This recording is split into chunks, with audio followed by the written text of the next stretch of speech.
2023 Honda Shadow 750 Phantom. Guys, just take a look at what Honda has done here. Once again, if you like a blacked out version of a bike and it's all stealth looking, but you like the dependability of the Honda product, and you like that low end grunt and that torque that the V-twin produces, this is your next supercycle right here. Now they did throw a pop of chrome in there on the pipes just to make it stand out a little bit, and I'm glad they did. Let's start right here at the front. You'll notice everything on this guy here is blacked out on the front. Your signals, your headlight, your triple trees, your fork tubes, it's all blacked out. Very cool pullback T-bars, man, give it just the right attitude. I love the front of this thing. Gloss black powder coated wheels, disc brakes. Again, just looking at the front of it kind of lets you know what kind of business we're about to get down to. And it's the cool business with this guy here. This kind of goes back to those late 50s, early 60s bobbers where the fenders were made short and they basically didn't have speed parts back then, so they just lightened the bike and worked on the horsepower to weight ratio. And Honda nails it with this. This is a flagship bike for them in the smaller CC class. Liquid cooled, it does have a radiator, which is really nice, especially on them hot summer days when you're sitting at a red light and it's barbecuing the inside of your thighs.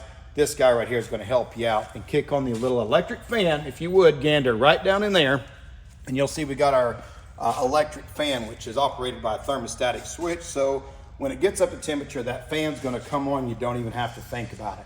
Here's what's cool too. When you sit on this bike, your feet are in a forward position, which actually gets you some circulation going on. They're not down here. They're up front just enough to where you have more of an open bend of your leg to get the blood flowing, and the bars come back to you, which is really cool because you're not reaching for them. Check this out here where they did your lights. So up here on the top of the triple tree, your gas light, your turning signals, and your bright light indicator all right there where you can see it.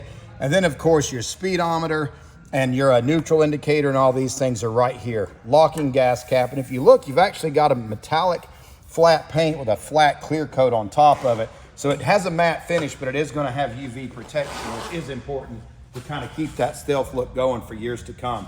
Again, shortened shocks in the rear. This thing has a really low seat height. It's a very manageable bike because it has that lower center of gravity.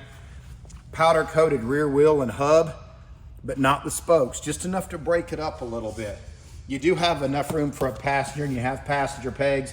And through the Honda line catalog, you can actually go in and put a bigger passenger seat, a backrest if you like, saddlebags, any of that jazz, but it is set up for two people the way you see it right now. All in all, just a great bike. Again, it's a Honda. It's going to be reliable. It's a 750. It's adequate enough to put on the interstate if you want to get it out on the highway a little bit, but agile enough to get around town. You'll also notice that it's shaft drive. That is no maintenance. That makes things very short and sweet and easy to deal with.